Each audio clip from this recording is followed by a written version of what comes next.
मैंने सुना है, एक बार एक प्राचीन वृक्ष था जिसकी शाखाएं आकाश की ओर ऐसे फैली थीं जैसे कोई सम्राट अपने साम्राज्य को आशीर्वाद दे रहा हो। जब वह फूलों से भर जाता तो दूर दूर से पक्षी उसकी सुगंध से आकर्षित होकर आते। जब उस पर फल लगते तो तितलियां उसके चारों ओर मंडराने लगती। उसकी छाया, उसकी फैली हुई बाहें और हवा में झूमता हुआ उसका रूप सब मिलकर उसे आकाश में अत्यंत सुंदर बना देते। एक छोटा लड़का रोज आकर उस वृक्ष के नीचे खेलता था और वह विशाल वृक्ष उस छोटे लड़के से प्रेम करने लगा। बड़ा छोटे से प्रेम कर सकता है यदि उसे अपने बड़े होने का अहंकार न हो।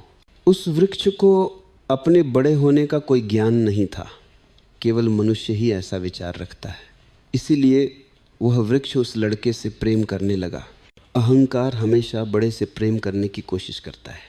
अहंकार हमेशा अपने से बड़े से संबंध बनाना चाहता है, लेकिन प्रेम में कोई बड़ा या छोटा नहीं होता। प्रेम जो भी निकट आता है उसे अपना लेता है। वृक्ष उस छोटे लड़के से प्रेम करने लगा जो उसके पास खेला करता था। वृक्ष की शाखाएं ऊंची थीं और लड़का छोटा था, इसलिए वृक्ष ने अपनी शाखाएं झुका दी ताकि वह उसके फूल और फल तोड़ सके। प्रेम हमेशा झुकने को तैयार रहता है, अहंकार कभी नहीं झुकता। यदि तुम अहंकारी व्यक्ति के पास जाओ तो वह और ऊंचा खड़ा हो जाएगा ताकि तुम उसे छू न सको, क्योंकि जिसे छुआ जा सकता है वह छोटा समझा जाता है और जो दूर सत्ता के सिंहासन पर बैठा है वही बड़ा कहलाता है। वह छोटा लड़का आता, वृक्ष झुक जाता। जब वह उसके फूल तोड़ता तो वृक्ष आनंद से भर उठता। उसका पूरा अस्तित्व प्रेम के उल्लास से भर जाता। प्रेम तब प्रसन्न होता है जब वह कुछ दे सके। अहंकार तब प्रसन्न होता है जब वह कुछ ले सके।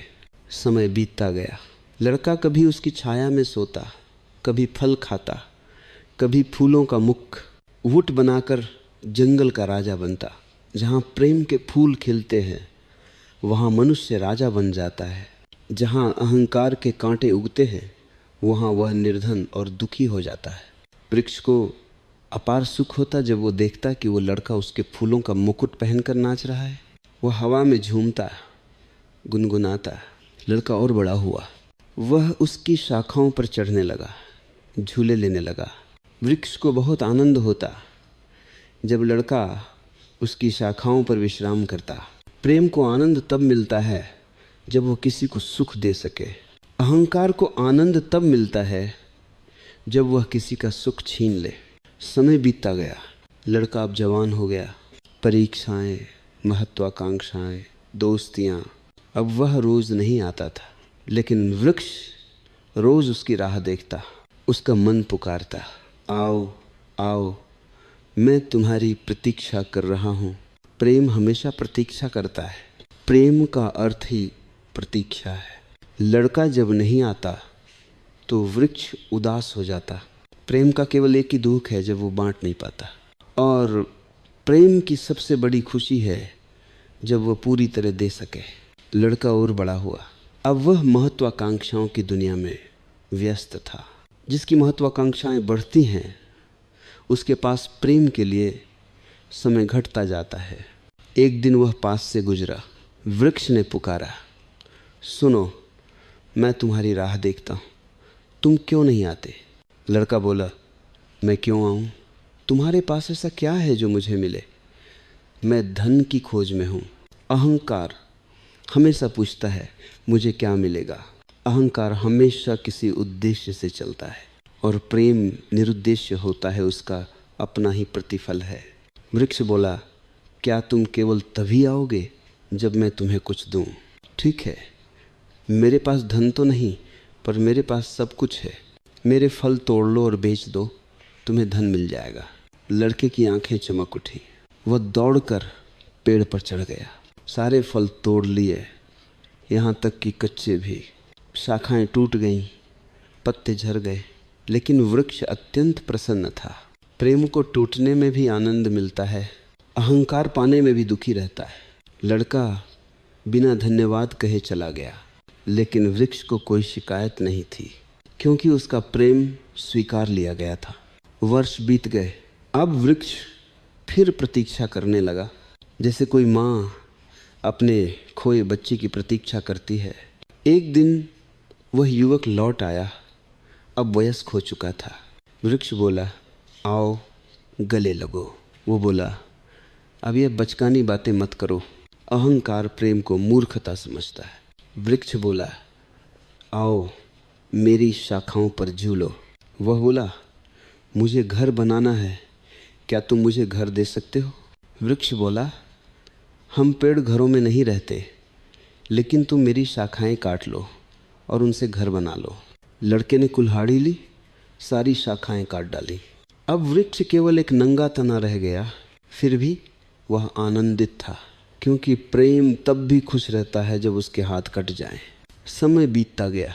अब वृक्ष के पास पुकारने के लिए शाखाएं भी नहीं रही, फिर भी उसका हृदय पुकारता रहा, आओ मेरे प्रिय आओ। कई साल बाद वह बूढ़ा आदमी बन गया। वो लौटा और बोला, मुझे दूर देशों में धन कमाने जाना है, मुझे नाव चाहिए। वृक्ष बोला, मेरा तना काट लो और नाव बना लो, मैं तुम्हारी नाव बनकर प्रसन्न हो जाऊंगा। बस लौट आना, मैं प्रतीक्षा करूंगा। वह तना काट गया, नाव बनाई और चला गया। अब केवल ठूंठ रह गया और वह ठूंठ भी प्रतीक्षा करता रहा, लेकिन अब देने के लिए कुछ नहीं बचा था। वृक्ष ने मुझसे कहा, वह अभी तक नहीं लौटा, मुझे डर है कहीं वह डूब न गया हो।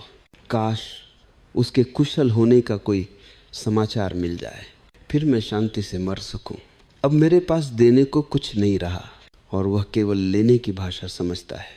अहंकार लेने की भाषा समझता है, प्रेम देने की भाषा। मैं इससे अधिक कुछ नहीं कहूँगा।